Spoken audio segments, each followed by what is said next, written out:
Good morning. My name is Colin King, and this is my presentation on the need for firearm legislation for my Speech 1311 class with Professor Graves.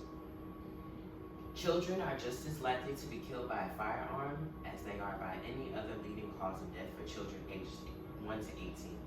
This statistic from the CDC shows the top 5 causes of death for children 1 to 18. In prior years, firearm and cancer were closely linked, but in the year 2021, firearms accounted for 18%, which was the highest percentage of all causes, including motor vehicle traffic accidents, suffocation, poisoning, and cancer.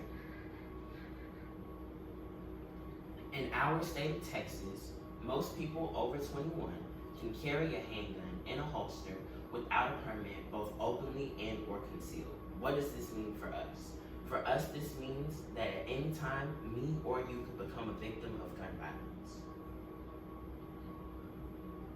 Violence in Texas.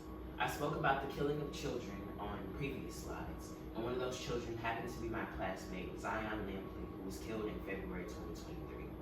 Another example of violence in Texas would be the Allen, Texas Outlet Mall shooting in May 2023, and the 32 shootings overall that have occurred this year alone. How does this shape up with other states?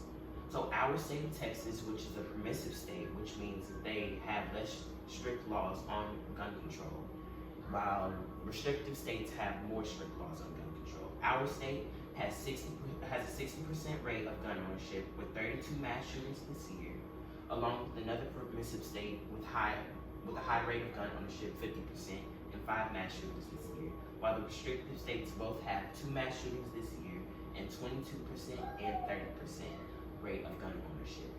As you can see, although Colorado is permissive, they still have a low rate of mass shootings, which is less than 1/5 of the mass shootings that we have experienced this year. What is the solution? We need to treat gun violence with the same rigor that we treat driving a vehicle.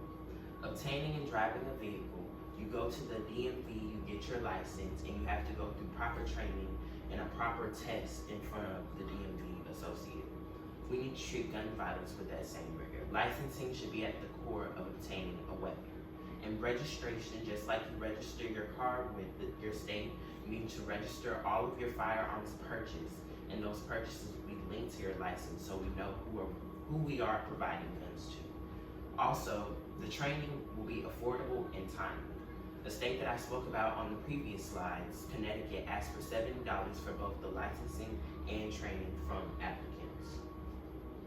What will this solution do? It will decrease overall gun violence and ensure responsible gun ownership.